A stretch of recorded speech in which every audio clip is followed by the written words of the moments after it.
Follow Helen Paul and I, Frank Donga. You forgot your show notes inside. Can you imagine? That's what I'm looking for. Over the last 3 years, we have traveled through the hills and the valleys of Nigeria. I've seen people combine their coleslaw with ofada rice and pomo before. Say what? As we uncover the untold stories of food heroes on the front lines. There's no planting season for us. We produce here every week. Connecting them to untapped opportunities and the experts who can solve their problems. We advise farmers to top dress with urea at the rate of 90 kilograms per hectare. For a very long time, I think we neglected farming in Nigeria. We provide loan to these farmers, and then we've been working with them for like over 10 years now. So anybody can participate in agriculture. This is Farm&Fortune.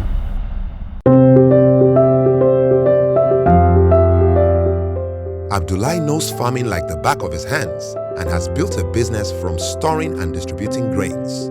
But when pests defy all storage methods, what can Abdullahi do?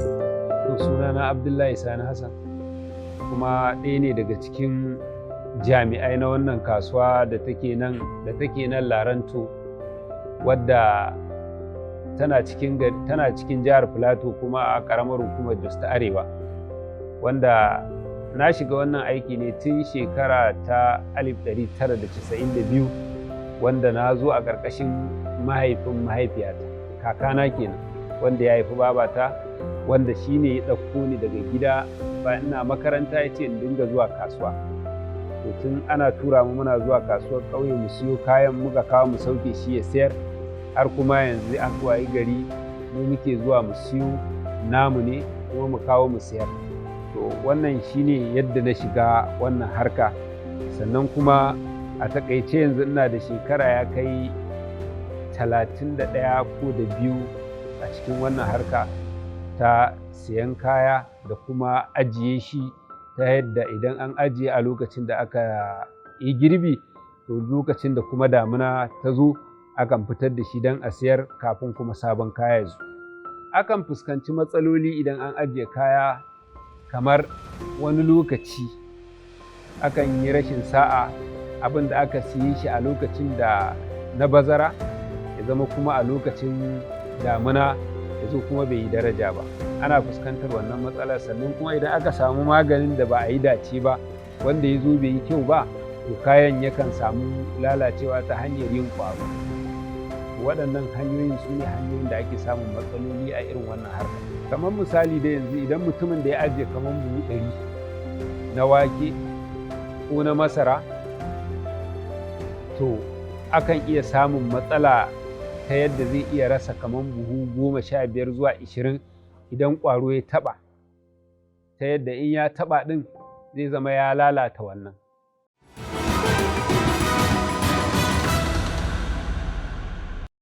Please, quick. Come. Let's start the show. One moment, I need to quickly write some things down. Can I borrow your pen for a minute? Why should I borrow you my pen? The pen I've been keeping since season 1, using on my own. Season 1, Ellie.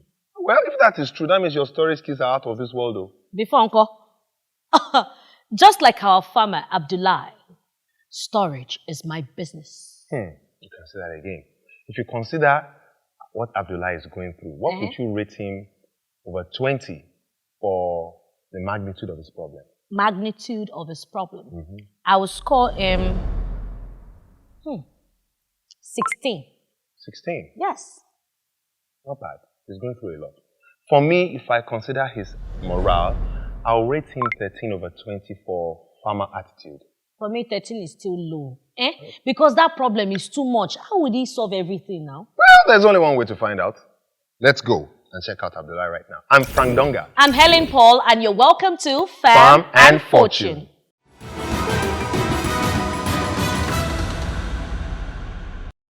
To mukan ajiye ta hanyoyi guda biyu. Na farko dai mukan yi amfani da chemical. Idan muna ganin kayan muna tsammanin ya kai kaman wata 7 a ajiye ko wata 6. Akwai irin su DD Post, akwai Delbaf, akwai Dash da dai makamantan irin waɗannan. Akwai wani kuma da ake kira Crush. Su mukan yi amfani da su wajen yayyafawa. Idan wake ne kowane buhu 10 akan yi amfani da 1 liter. Idan kuma masara ce kamar buhu 30 sai a yi amfani da 1 lita, saboda ita masara ta fi wake juriya da rashin yin ƙwaro da wuri. Saboda haka sai zama ita chemical ɗin da ake amfani da shi a kanta to baya kaiwa yawan wanda ake amfani da shi a kan wake. To kuma hanya ta gargajiya shine mukan ɗura a drum idan ana so ya daɗe. In zai kai kamar wata 7 ko 8 kamar yadda na faɗa, to akan ɗura shi a drum. Idan kuma ba zai kai tsawon wannan lokacin ba, mukan ɗura shi a jarkoki ko waɗansu robobi waɗanda suke da murfi wanda ake sawa a ɗaure baki. To muka yi amfani da waɗannan saboda ba zai ɗau lokaci ba, shi wannan ba sai an sa magani ba. Ana ajiye shi haka ne, sai dai a ɗan jefa barkono ƙwaya 1 ko 2 haka, wanda zai sa idan ƙwaron yana ƙoƙarin tashi ka gane.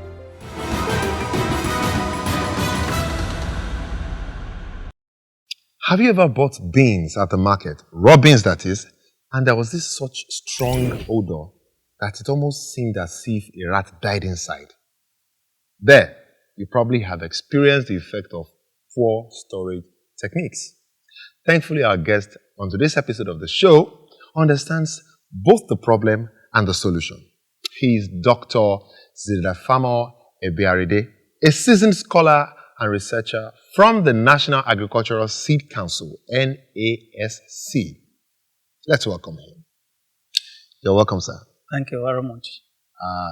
Glad to have you here, and it's always a pleasure to see our farmers and our researchers always looking sharp like you're looking sharp, sir. You're looking good. It's a pleasure.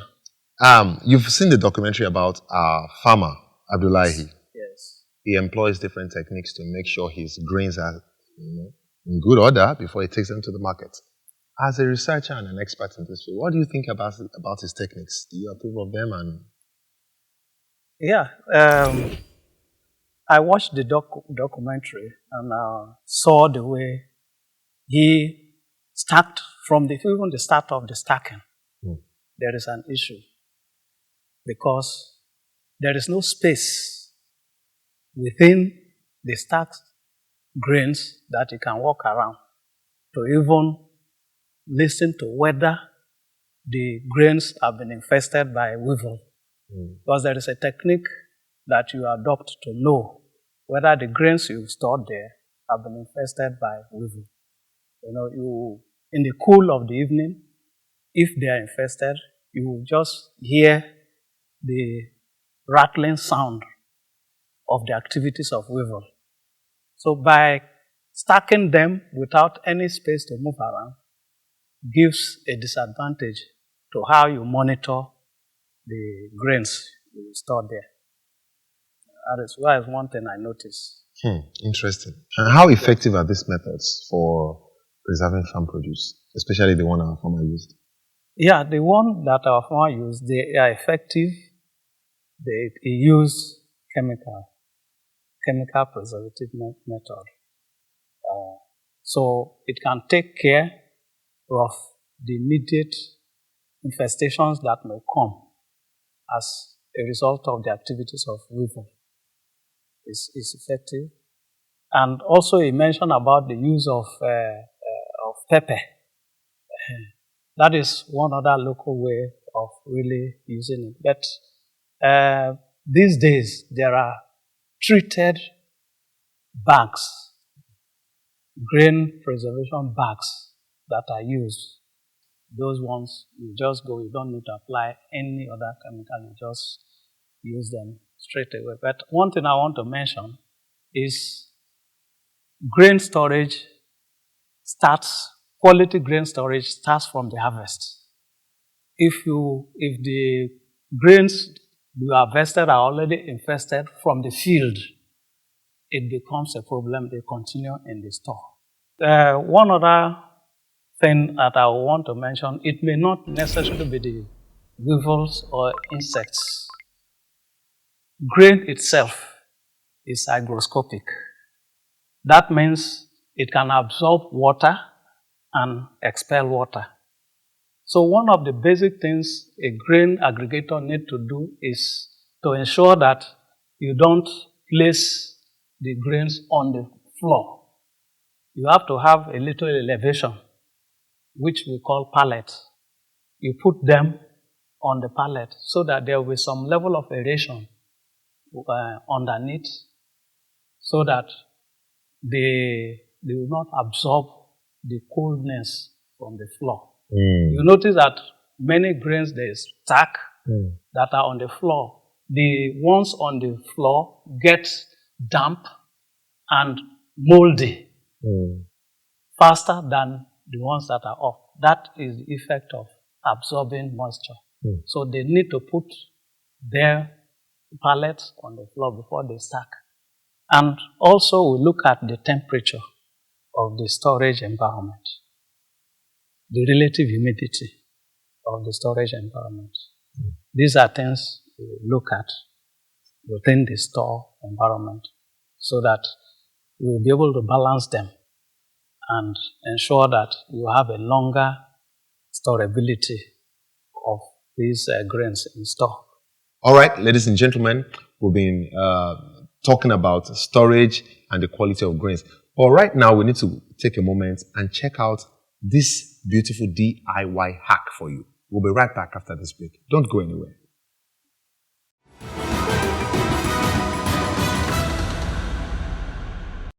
Hello, welcome to the DIY segment. Today, I'm sharing food preservation tips for household food. 1. Wash berries in white vinegar to keep them from spoiling.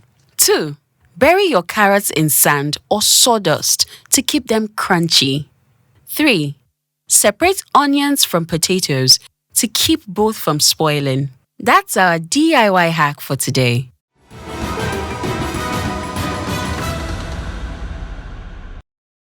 You're welcome back. I'm sure you picked one or two important things from that DIY segment. We're in the studio on Farm&Fortune still talking to our special guest, Dr. Zidafamo Obiaride from the National Agricultural Seed Council, and he's been telling us about ways of preservation and improved techniques. Thank you very much, Dr. Zidafamo. You mentioned improved storage techniques, and one of the things you said about that was this double-layered or multi-layered sacks. Are these improved storage techniques available to our farmers in Nigeria? Yes, they are available. They are available for farmers' use. And how do they get access to these things? Do they just Google them online, or is your research institute or your council, does it help farmers to access such? Well, for us, we are not directly into that, but where a request comes, we'll get them across to where they can really access these banks. You've seen our documentary and you saw our farmer, Abdullahi. Yes, I do. With his farming activity and everything, you heard his story. Yes. If I were to ask you to grade him or score him on a scale of 0 to 40, what would you score him for access to resources? Yes, from 0 to 40, I will give him 35 over 40. Interesting. That's very high. It's high because he has all the basic things that are needed. He has a store. He has the money to buy grains. He has the resources to also buy the chemical required to treat and keep them for the length of period that he wants. Looking at Abdullahi and seeing what he's done and what he's planning to do in the future, on a scale of 0 to 20, what would you score him for growth potential? If he's consistent with what he's doing and God being on his side, that nothing really come to rob him of the resources he is using to invest and continue his business. On the scale of that, I will put it at 15. 15 over 20? Yes, I will put for it growth at potential? 15 over, yes, for growth potential. That's good. One quick question, because I want to ask you what you think his overall score will be. Are there any practices from your experience as a researcher and also interfacing with local farmers, are there any practices that they employ that is harmful to seeds storage or harmful to humans if they consume such grains? Maybe something they do that can cause problem for consumers of their grains, the way they store, or that can kill the seeds and stop them from maximally expressing their potentials. Yeah, okay. Let me start with the grain. One, like I said earlier, chemicals they use has a period that it is very effectual. So you need to allow that period to elapse before you sell them out. But the practice of some of these grain aggregators is they will, so long as the price is appreciable enough, they will not want to wait until the chemical they have put there to preserve the seed to expire, if I may use that word, before they sell out. That's why we have seen a situation where even in the export market, they send these things out. The residual effect of these chemicals are even beyond the tolerance level that they reject all this. It's because they have not allowed the grains to stay for that period that the effectiveness of the chemical will not be there. What about the seeds? So the seed itself, we will see that there are certain practices that the farmers or the users of seed do that really make the seed not to remain viable. One is buying seed and putting inside boot of a car. You see? So that is one common practice. They will go to a seed company, buy the seed, put it inside the boot of the car, and they drive long distance in the sun. And when they get home, at times, they might even forget that they had something in the boot and keep it overnight. That period that it stays in the boot with the heat is enough to reduce the germinability of the seed. Interesting. Now, I want you to take a wide guess at, because we are going to grade Abdullahi over 100. So, over 100, what do you think Abdullahi is going to score in? Over 100, I will see him around that of 75 to 80. 75 to 80? Yes. Okay. Wow, interesting. That means you believe Abdullahi is an A-list I believe farmer. what he's doing is really fantastic. Beautiful, beautiful. Okay, let's take a quick look at our fortune board now and see what Abdullahi has scored. Oh, wow. There you go. Abdullahi scored 79, doctor. So you are not far from it. Abdullahi scored 79. He's an A-list farmer. Yes. He's on his way to glowing. I see him that way when I saw the documentary. Thank you once again, Dr. Zeda Famo-Ebiaride, all the way from the National Agricultural Seed Council. Thank you for sharing from your wealth of experience with us as far as techniques in seed preservation and grain storage is concerned. We appreciate it. Thank you very much. And it's a pleasure being with you. Thank you, sir. We wish you all the very best in your agricultural endeavors. Thank you very much. All right, ladies and gentlemen, it's been a pleasure talking to the good doctor about these techniques of seed preservation and grain preservation techniques. Don't go anywhere yet. We're going to take a moment right now and join Helen on Secrets of the Soil. We'll be right back.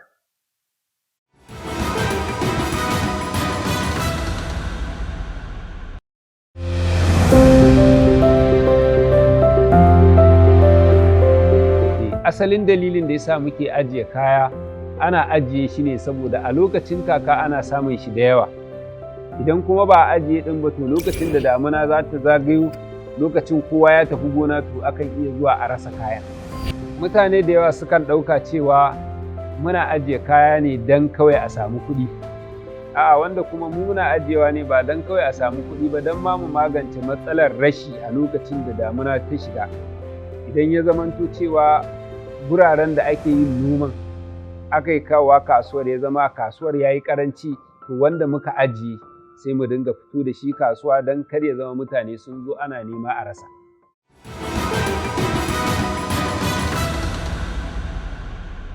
You're still on to Farm and Fortune, and this segment is called Secrets of the Soil. We brought a soil expert, a beautiful woman that knows so much about soils.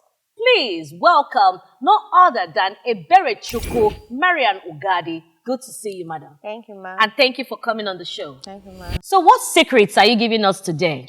Thank you, Helen. We'll be looking at sorghum from southern parts of Jos in Plateau State here in Nigeria, because Nigeria is the second largest producer of sorghum and about 5.9 million hectares of land is being used to grow this sorghum. For optimum productivity, a well-drained loamy soil with a pH level of 6.0 to 7.0 is required for optimum growth of sorghum. Let's look at the soil fertility status of this sorghum in this location. The first parameter we have here is pH, which is low, the available phosphorus, which is very low, and the total nitrogen, which is very low, and calcium, which is low. So from this fertility status, you can see that macronutrients, which includes the total nitrogen, the available phosphorus, the magnesium, are limiting in this field. While boron, which is a micronutrient, is also limiting in this field, and it can result to poor yield. Having said that, let's see what the fertilizer recommendation of sorghum says. At replanting, the dolomitic lime, which is derived from deposits of calcium carbonate and magnesium carbonate, is used to correct soil. That's to increase the soil pH, and is applied at the rate of 500 kg per hectare, which is equivalent to 10 bags per hectare.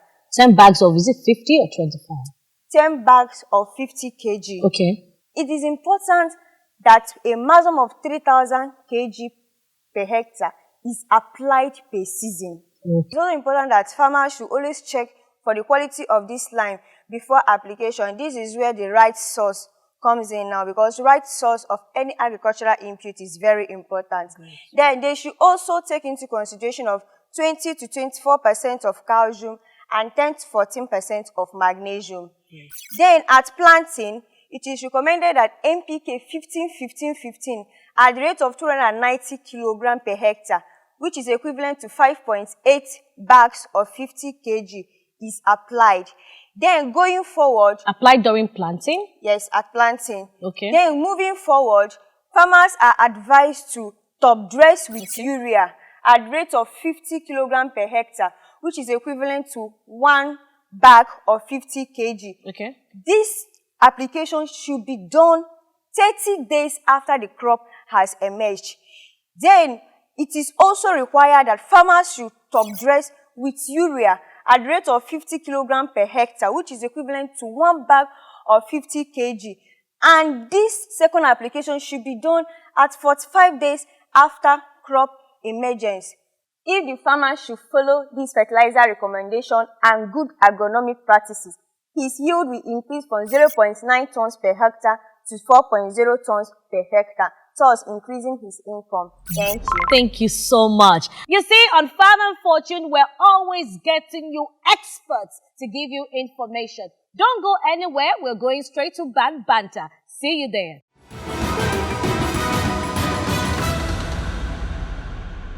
Welcome to Banter with Helen Paul. It's still Farm and Fortune. And of course, it's the game segment.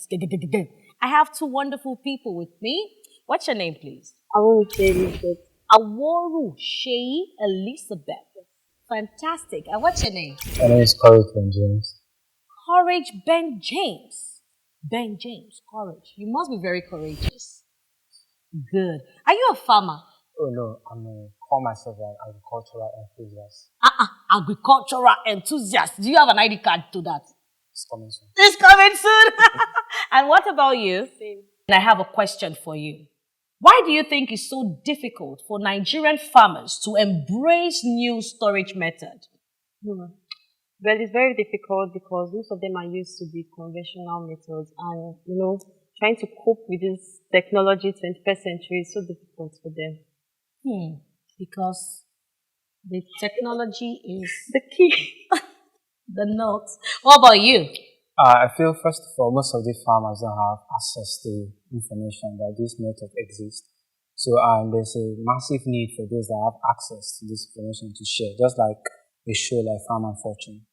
Wow, thank you so much for mentioning my show, Farm and Fortune. Information is key. Thank you so much. You've answered so well. Now, over to the game. The task is very simple. We want both of you to look behind you. You see a bucket? Great. And you see those produce, the fruits. You will stand behind it and you begin to throw. By the time the buzzer goes off, boom, you stop. Any one of you that have more produce in their bucket will be the winner of the game. Are you ready to play? Yeah. Ready to play? Now let's move it. The game starts now. Whoa! Oh my goodness! Whoa! Nobody is going in. He's going. Benjamin! Oh wow, 1-1. Let's go. Oh my goodness. Oh, 1, you are doing well. You are doing very fine. Is it for Kufa you want to choose now? Hey, what a wow. She's choosing smaller items. Very sharp. Oh goodness. Let's go. But that is just throwing everything away. Oh, focus. Oh, thank you.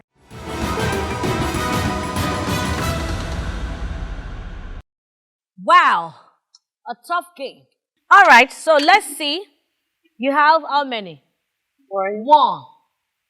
Wow. 2. You're picking ginger. That means you must be very gingerous. Then 3. What Eve gave Adam? 4. All right, so let's go. You have 4 in your bucket. Now let's go to the other side. Let's count. Are you ready to count? 1.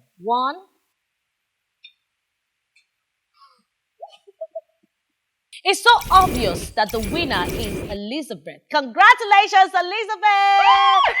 Thank you, ma. Congrats. Elizabeth will be going on with 100,000 naira worth of farm input. Congratulations to you once again. And it's still Farm and Fortune. Don't forget on Farm and Fortune, everyone is a winner. Ben James, we have a gift for you as well. It's still Farm and Fortune. Don't go anywhere. We'll be right back.